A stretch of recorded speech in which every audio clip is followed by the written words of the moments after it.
Hello everyone, and welcome to Autocrat. This is episode 59, the long-awaited Iliad part 1. Yes! Which can also be called Achilles' Hissy fit. Today, we have a new microphone. But Yes. New year, new microphone and all that. Today we're getting into one of the most famous pieces of literature in ancient Greece. It's also one part of what we're going to call a trilogy, or potentially a tetralogy in chapter 2 as a whole. Yes, the Iliad is obviously the first part, because, well, we're covering that first. The Odyssey is then its direct sequel, so you can think of it as Trojan War Part 2 in a way. And the Aeneid is then Part 3. Finally, the Oresteia, which is the whole mess of the House of Tantalus Part 2, is basically the fourth part of the overall story. Never heard of that one. Really? Never. I think you're going to enjoy it. Or actually, Cassandra's in it, but you might not enjoy it. We'll see. There's also a supplementary, which we get from the medieval historian Geoffrey of Monmouth, which can in a way be considered a part 5 because it does relate to things that happen after the Trojan War. So, if you want to think of this whole chapter as a so-called Pentalogy, feel free to do so. I had to look up those words, by the way. Of course. Well, let's get to it. There are 24 books in the Iliad, so we will be trying to condense 4 books into each episode to be finished with it in 6 episodes. It's ambitious, but we're gonna give it a go. We open with an invocation to sing about the anger of Achilles, son of Peleus. We've mentioned Peleus off and on in chapter 1, and he featured most prominently in his own wedding during chapter 2 of the podcast. Yep. Achilles had fallen out with Agamemnon, son of Atreus. Why? Well, we need to bring the god Apollo into the story to explain this properly. We do. We do. Apollo was himself upset with Agamemnon, and so he'd sent a plague to harass the Greeks attacking Troy. Now, this doesn't really solve the problem, because, well, why is Apollo angry with Agamemnon? Despite what you might think, it's actually not for the whole trying to kill his daughter Iphigenia thing. No, it's because Agamemnon had dishonoured his clergyman Chryses. So this is a clergyman in the service of Apollo, or worshipping the god Apollo. Well, this man's daughter was being held captive by the Achaeans, as the Greeks are called, and the clergyman Chryses had asked for her to be freed. The Greeks wanted to accept his bail and let Chryses go, but Agamemnon refused. Chryses was chased away, but prayed to Apollo to avenge him on the Greeks. So, we get the plague, which was caused by Apollo firing arrows of silver into the Greek camp. First the animals, and then the people fell victim to said plague. This carried on for 9 days, and on day 10, Achilles had called the Greeks together at Hera's behest. By the way, you can see there's a lot of divine intervention already. Yeah, there is. This might be a theme. Cool. Achilles wanted a prophet to find out why Apollo was so upset. A seer called Calchas, who we've mentioned previously when we were travelling to Troy, stood up to speak. Calchas gave them the reason, the whole Chryses mess. Apollo would not be mollified until Chryse, daughter of the priest Chryses, was given back to her father. They're really inventive with naming conventions in Troy, as you can see. Chryse, daughter of Chryses.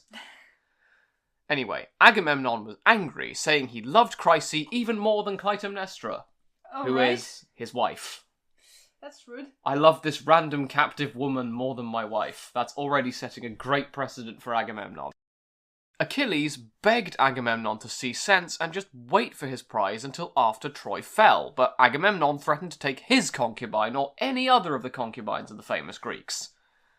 Agamemnon then accordingly asked for Briseis, Achilles' own concubine, in return. Achilles was fuming and wondering whether to run Agamemnon through there and then. However, Athena showed up in disguise and dissuaded him. Don't stab your commander over swapping out essentially slave girls, or concubines, or whatever you want to call them. That said, Achilles vowed not to help the Greeks any further. Alright. An old ruler by the name of Nestor begged Agamemnon not to take Briseis and Achilles not to abandon them, essentially saying, everyone calm down, but it was useless to stop them squabbling. Achilles had a very cool line at this point. He said Agamemnon could take Briseis, but if he tried to take anything else, Achilles' spear would be stained with blood. I mean, that is a cool line. It's so cool. So, it was done. And Agamemnon has just offended the Greek hero Achilles. Ooh. Not a good idea. No, especially seeing as his mother is a literal goddess. Achilles wandered the shore by himself, crying, and prayed to his mother Thetis. He told her everything when she showed up, and he prayed that the Greeks could be trapped in their boats and die on the coast until Agamemnon regretted what he'd done. In other words, for the war to go the way of the Trojans. Thetis agreed to talk to Zeus and asked her son not to fight in the meantime. Zeus was away feasting with Oceanus down in Ethiopia, of all places, and wouldn't be back for 12 days. Now, we cut over to Odysseus bringing Chryseis back to her father. Chryseis was overjoyed and prayed that the plague be lifted. The same can't, however, be said for Achilles. No. He stayed on his ship with his Myrmidons and refused to come out. 12 days later, Thetis stood before Zeus. She asked that the Trojans win the war until Agamemnon saw reason and recompense Achilles. Zeus was worried to squabble with Hera, given that she supported the Greeks, but agreed in the end. Wow, there's a lot of side-picking going on Mount Olympus. Yeah, there is. Zeus then went back to his house on Olympus, while Thetis returned to the sea. Now, I'm guessing that Zeus and Hera don't exactly have an easy time of it after this agreement. No, because the moment she set eyes on him, Hera knew something was up. Ah. She demanded to know who Zeus had been talking to, but Zeus brushed her off despite her misgiving that Thetis had been scheming with him. Ah. Zeus intimidated her into staying quiet, with her son Hephaestus trying to calm her down.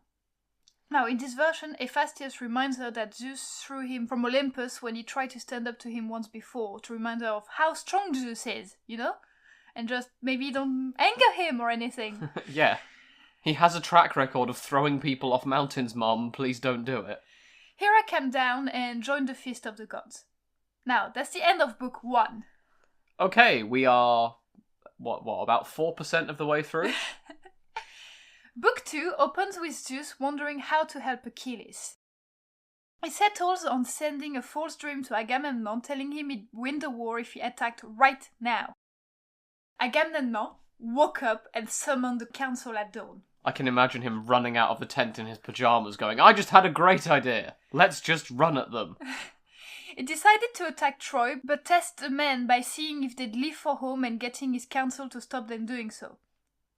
I mean, an odd choice, but sure, this feels way more roundabout than it could have been.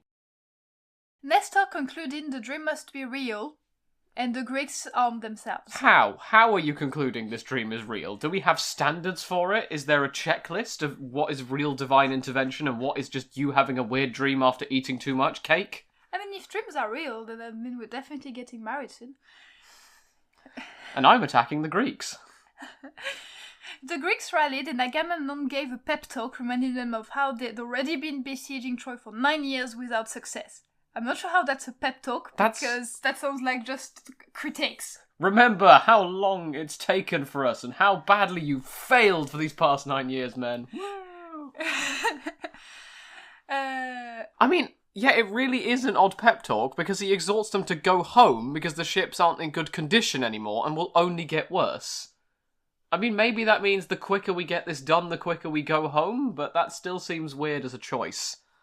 I mean, hey, the Greeks were overjoyed at this, eager to see their wives and kids again, and began moving the boats offshore. However, Hera now intervened, not wanting to see the Trojans win. I'm very confused so far by this whole sequence. We've had a dream saying attack the Trojans, so now we're just going to leave. Hera bid Athena mingle among the Greeks and stop them leaving. Athena hunted down Odysseus, who was sad at the prospect of leaving, and beseeched him to stop his men. Odysseus recognised Athena by her voice, seemingly the only human so far to actually recognise a god, and ran to the ships and to Agamemnon. Whenever he came across a leader of men, or even common soldiers, he told them they were being cowards and to turn around right this minute, young man. With that, he managed to reverse the direction of the Greek army. That is quite impressive. He's just bullied an entire army into not leaving. Yeah. They all have swords. Why did they listen? A troublemaker called Thersites started levelling accusations at Agamemnon, such as mentioning his treatment of Achilles, but Odysseus rebuked him, saying that if he heard such talk again, he'd whip him until he went back crying to the ships. Alright. Basically the equivalent of, I'll give you something to cry about. Okay. He also beat Thersites into silence. Rude. More effective. Rude, but more effective, I guess. Odysseus turned to the council, reminding them that it had been ordained they would take Troy on the 10th year thanks to a prophetic event we talked about, involving 8 sparrows under their mother, the 9th, being eaten by a snake before it turned into a pebble. You remember that whole thing where we somehow got from that 9 years would pass and then on the 10th we'd take Troy? I do. It still seems an odd way to convey that message, but sure. The Greeks were heartened and resolved to fight. Agamemnon realised that, if he could heal the divide with Achilles, the Greeks would become unstoppable. Nonetheless, he resolved to just fight. It looks like without actually solving the problem he himself identified. The great and the good of the Greeks, people like Agamemnon, Odysseus, Menelaus, what have you, prayed to Zeus for victory, although it specifies it went unanswered by Zeus. Alright, sure. The Greeks readied for an attack, and Athena worked her magic, darting in and out of the ranks. They massed on Troy, seemingly without number. We get a lot of text here at this point about who's leading the men, but interestingly, we do get a son of Heracles called Tlepolemus there. Nice. You can say from this that Heracles is from the generation before the Trojan War, and the same would therefore go for people like Theseus, Bellerophon, and Jason, favourites of the podcast from Chapter 1, who are all dead before the war even takes place. Anyway, the Greeks made quite a sight. The Trojans responded by moving out of Troy, the two sides eyeballing each other. Paris, although called Alexandrus at times here, volunteered as a champion for the Trojans. Basically, this is the idea of a separate single combat with one from each side. Menelaus leapt forward himself on the Greek side. Ooh. Paris was afraid and shrank back, but Hector rebuked him into going forward again. Paris now had it announced that he and Menelaus would fight in a single combat for Helen, given that all this was really just about them, really. That seems rather enlightened. Menelaus agreed, and both sides rejoiced at the idea that the war might finally be soon over. Yeah, I bet. A sacrifice was prepared for Zeus, Gaia, and Helios before the fighting began. In the meantime, Iris snuck into the city and to Helen's chamber. She disguised herself as Laodice, daughter of Priam, sister of Paris and Hector. Sure, we have a rogue goddess in Troy now. Iris asked Helen to watch the fight, as she was destined to wed whoever won. That's not how you want your marriage being announced. No. Hey, come look at this fight, and whoever doesn't get killed gets to marry you. Helen felt longing for her old home, parents, and Menelaus. She snuck out of the room with 2 attendants.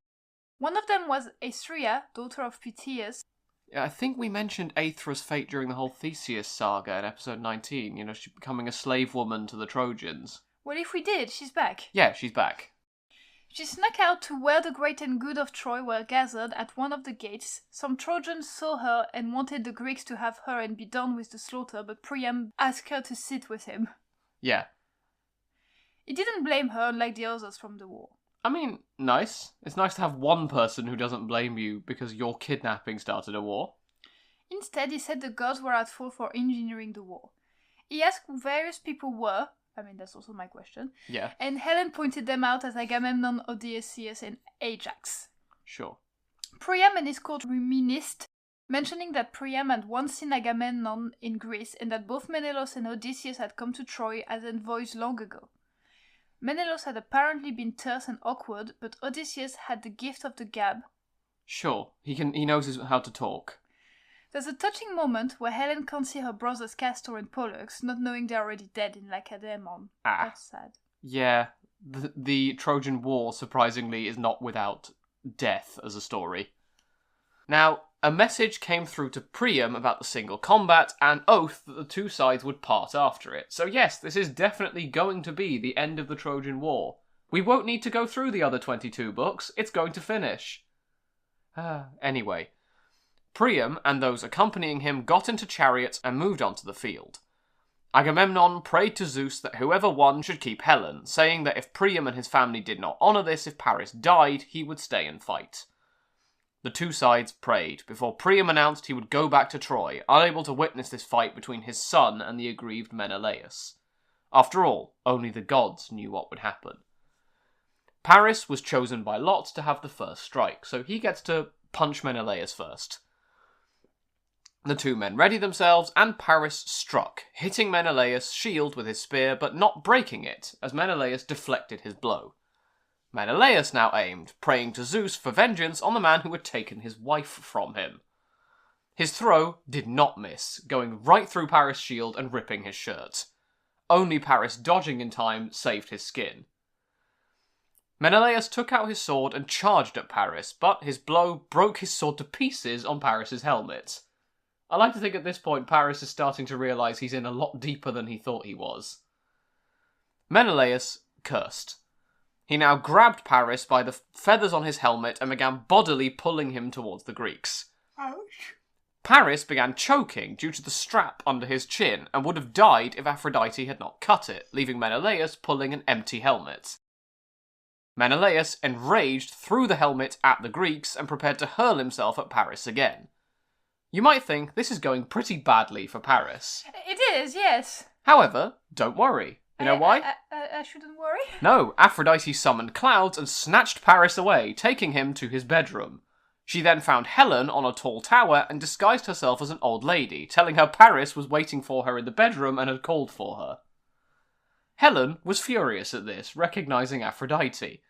She asked why she was being tormented like this, asking if the goddess was going to snatch her away to some other man she found elsewhere. After all, Menelaus had won. Paris was very seriously on the ropes. She told Aphrodite that if she liked Paris so much, she should go to him in the bedroom and stay with him until he married her, but Helen herself would not go. I mean, fair, but I don't think Aphrodite liked that retort. No. Aphrodite grew angry and threatened Helen with both her hate and more enmity between the two sides. So basically, they're going to fight even more if you don't do what I tell you right now. So yeah, Helen was bullied into submission and she went. Yeah. When she entered the room, she berated Paris for running away. After all, he used to brag he was better than Menelaus, but now he had run off. Get back here and fight like a man, basically, is what she wants to tell him. Yeah. Paris essentially said, next time for sure, but asked her to lie on the bed with him. Helen approached and, well, you can guess the rest, you know, one thing led to another and blah blah blah, and 9 months later, wait, no, that's Hermione. Now, cut back to the field with Menelaus frantically looking for Paris, like, where are you, where are you? It's in France, doofus. Oh no, it's a Trojan version of Where's Wally? Nobody could find him. Not even the Trojans. It's almost like a goddess had ruined the epic fight by snatching him away to his bedroom and having a woman come to his bed. Now, even if they had him, they apparently wouldn't have sheltered him as he wasn't popular with his own people. I bet. He just shows up and causes a war. Agamemnon then demanded Helen's return as Menelaus had won fair and square. Yeah.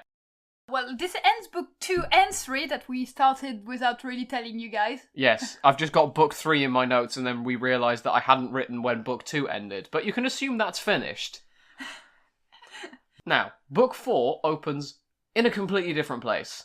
It opens with a feast of the gods. Nice. Hebe was the one serving the nectar. Remember Hebe? We mentioned her, I think, once. Sure. She is the new wife of Heracles now that he's a god. True, yes, Heracles is a god. Yeah, because that happened. She was also the mother of his children Anicetus and Alexiares. During this feast, Zeus needled Hera, saying that Menelaus' divine friends didn't lift a finger, while Aphrodite had just actively helped Paris, and asking what should be done about the war, and whether peace should be had. Athena fumed in silence, but Hera retorted that not all the gods would obey what Zeus said. Zeus was angered at this, and asked what Priam and his children had done to upset her this much to want their destruction. What do you mean, Zeus? An apple was given to someone, everyone's hands were tied. Exactly.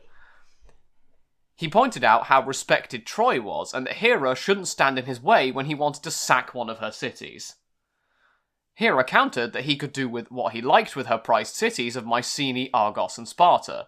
She was also a child of Kronos, remember, not just you, Zeus, and would not see her efforts in vain. So I wanted Troy destroyed, I'm going to get Troy destroyed, so help me.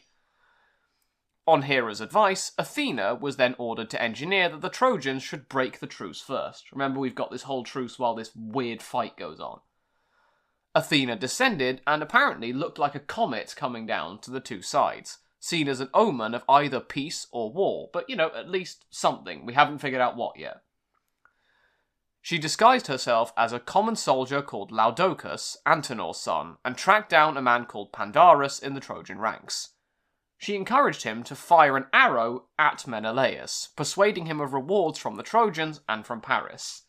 So essentially just going, what's the worst thing that can happen? Take a shot at him. Go on, he's right there. I'd like to think he's had a few drinks by this point and thinks this is a wonderful idea.